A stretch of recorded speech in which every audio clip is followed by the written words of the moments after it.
Hello friend. स्वागत है आपका किरण की फुलवारी में। कैसे हो आप सब? आई होप बहुत अच्छे से होगे, बहुत मस्त होगे, और मैं भी बहुत मस्त हूँ। तो समर गार्डन की तैयारी चल रही होगी आप लोग के यहाँ भी। और ज़रूर आप समर की अगर प्लांट शॉपिंग करने के लिए अगर डेफिनेटली ज़्यादातर लोग जाते ही हैं नर्सरी के कुछ गर्मियों के परमानेंट प्लांट ले आएँ। तो मैं आपको सजेस्ट करूँगी कि उनमें से आपको कौन कौन से प्लांट लाने हैं। पहले तो मैं आपको फूल दिखाऊंगी, उसके बाद बताऊंगी। ये देखिए कनेर के फूल हैं। मैं बर्ड्स भी दिखा दूँ। ये देखिए, ये पीले कलर के, ये गौरी चौरी के, ये बोगनविला के दिखाते हैं और भी दिखाते हैं। ये देखिए गाजरी कलर के कनेर, ये हिबिस्कस, ये देखिए ये पिंक वाले कनेर,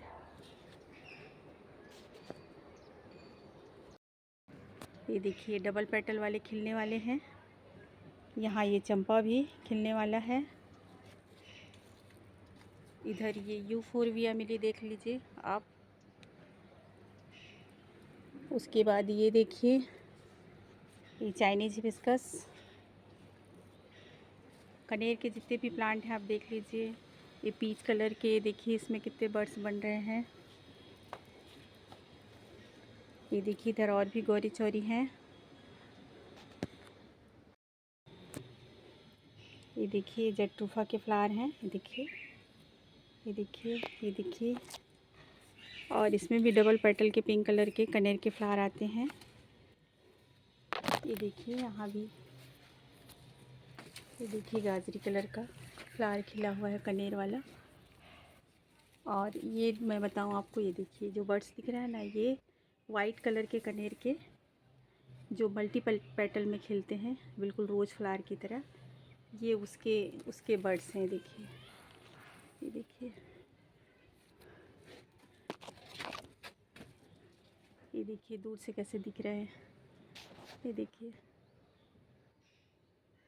और ये पूरे चंपा के प्लांट हैं जिनकी मैं कटाई छटाई कर दी हूँ। ये देखिए,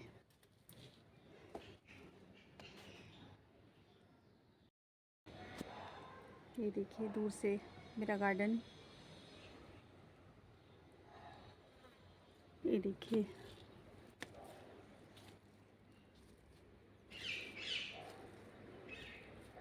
इधर ये जो मैरून वाला चंपा देखिए, उसमें एक भी पत्तियाँ नहीं हैं, सिर्फ टहनियाँ रह गई हैं। इधर देखिए, ये इसमें थोड़ा सा मैरून कलर के कनेर के फ्लावर आते हैं। कटिंग से ग्रो किया है मैंने। ये है पिंक टिकोमा।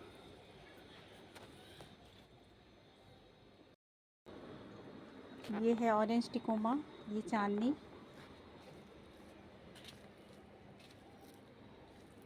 ये डोआब वैरायटी के कनेर हैं। और ये मेरी चांदनी।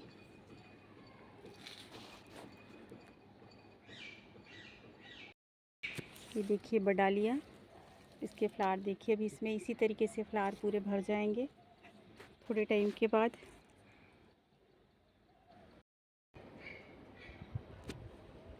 ये देखिए ये थनबर्जिया है, ये ग्लाडिया है। ये धतूरे के, ये देखिए दो बर्ड्स बने हैं।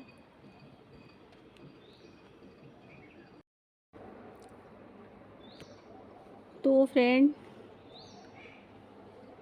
इस तरह का जंगल गार्डन आपको भी चाहिए? सच सच बताइए कि इस तरह का जंगल गार्डन अगर आपको चाहिए तो मैं बहुत आसान तरीके आपको बताऊंगी। और ये जितने भी मैंने प्लांट आपको दिखाए हैं, मैं इन्हीं प्लांट्स को सजेस्ट करूंगी कि अगर आप परचेज़ करना ही है आपको नर्सरी जाके, तो अगर ये सारे कनेर के प्लांट आपके पास नहीं हैं तो आप इनको ज़रूर लेके आइए, प्लीज़ लेके आइए। यहाँ से देखिए मैं बैठे बैठे अपना गार्डन शो करा रही हूँ, मैं पूरा साइड नहीं दिखा पा रही हूँ। बिल्कुल zero budget garden, chemical free garden, एक ही हाथ से, कोई माली नहीं, कोई हेल्पर नहीं, कोई बच्चे, कोई हस्बैंड, कोई किसी चीज़ में कोई हेल्प करने वाला नहीं। ये देखिए। और जो गार्डनर है यानी कि मैं अभी सीख ही रही हूँ। मैं खुद को बिगनर्स ही मानती हूँ, मैं कोई एक्सपर्ट भी नहीं हूँ। उसके बाद भी अगर आपको मेरी तरह ऐसा गार्डन चाहिए तो आप ज़रूर मेरी चीज़ों को फॉलो करिए। पहले तो मैं आपको दिखा दूँ, आपको मैंने पूरे प्लांट तो दिखा दिए कि आप कौन कौन से प्लांट्स ला सकते हैं। जितने प्लांट्स मैंने शो कराए आपको अभी, वो प्लांट्स आप ज़रूर लेके आएँ। चंपा हुआ, कनेर हुआ, हिबिस्कस हुआ, टिकोमा हुआ, बडालिया हुआ, बोगनविला हुआ, ये लेके आएँ आप। और इतने सारे प्लांट्स की देखभाल के लिए इनको पोषण तो चाहिए, खुराक तो चाहिए, डेफ़िनेटली इनको खाद तो चाहिए, क्योंकि छत पे लगे हुए हैं, गमलों में लगे हुए हैं, तो ज़रूर इनको पोषण चाहिए। तो इनको पोषण देने का मेरा आसान तरीका क्या है कि मैं ज़्यादा थकती भी नहीं हूँ और इनको आराम से मैं बहुत अच्छे से इनको मेंटेन भी रखती हूँ। आप देख सकते हो। तो चलिए पहले मैं उसका थोड़ा सा दिखा दूँ कि मैं इनके लिए क्या करती हूँ। ये देखिए फ्रेंड, ये जो गंदे गंदे से डब्बे दिख रहे हैं ना आपको, यही है मेरा खजाना। इतने बड़े गार्डन को जहाँ से पोषण मिलता है, ये उसी का तरीका है। मेरा काम इससे आसान हो जाता है तो मैं ये तरीका आपको भी बताती हूँ। अगर आपकी मर्ज़ी कि आपकी इच्छा हो तो आप इस तरीका को अप्लाई करें अपने गार्डन में या ना करें, वो आपकी मर्ज़ी है। पर मैं अपना तरीका बता दे रही हूँ और कभी मेरे गार्डन को कोई नुकसान नहीं पहुँचा है, किसी भी प्लांट को। और प्लांट हैं, कभी सर्दी, गर्मी, बरसात में तो वो अपने आप ही कभी कभी कोई प्लांट डेड हो जाते हैं, किसी को फंगस लग जाता है, ऐसा तो हर गार्डन में होता है, वो अलग चीज़ है। पर इन चीज़ों के यूज़ से कभी भी मेरे प्लांट को कभी नुकसान नहीं पहुंचा है, मैं ये शेयर करने की कोशिश कर रही हूँ।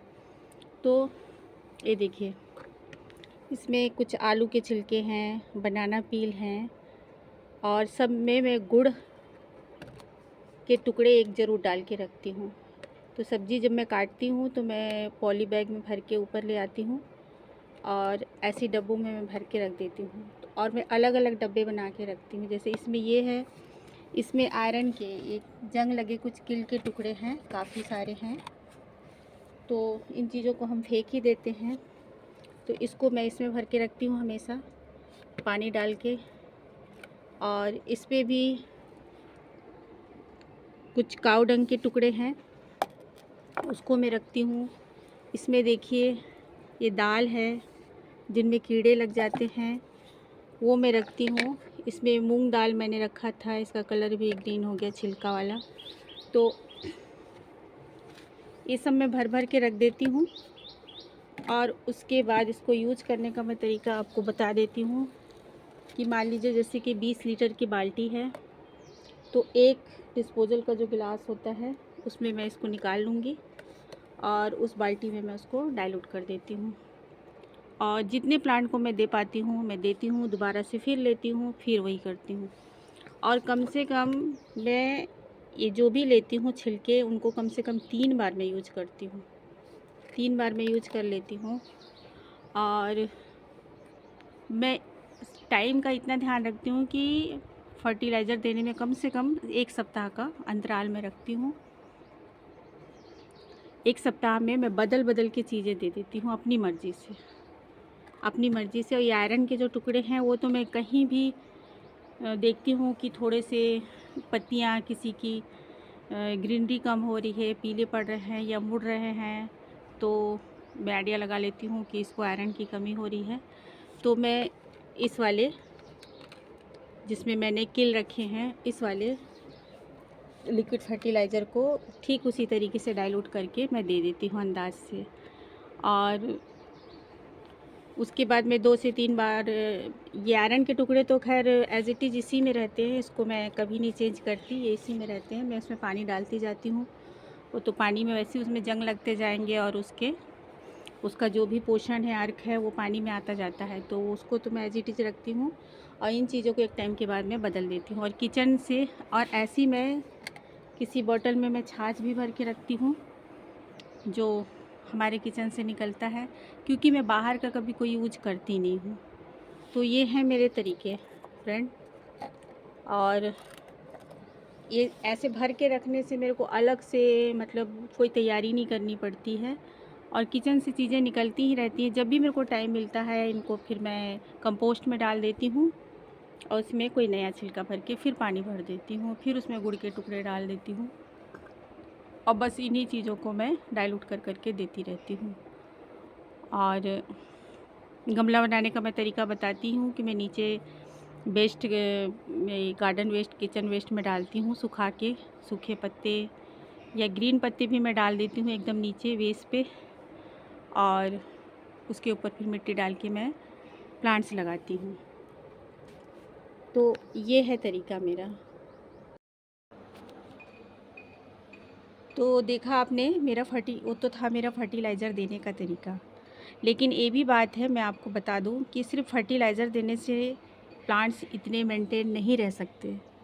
ये आपको भी पता है कि कोई अमृत भी लाके आप अपने प्लांट्स को लाके डाल दिए और आप सोचोगे कि प्लांट्स बिल्कुल हरे भरे ऐसे खिले खिले साफ़ सुथरे से बिल्कुल वेल मेंटेन लगें, तो नहीं लग सकते।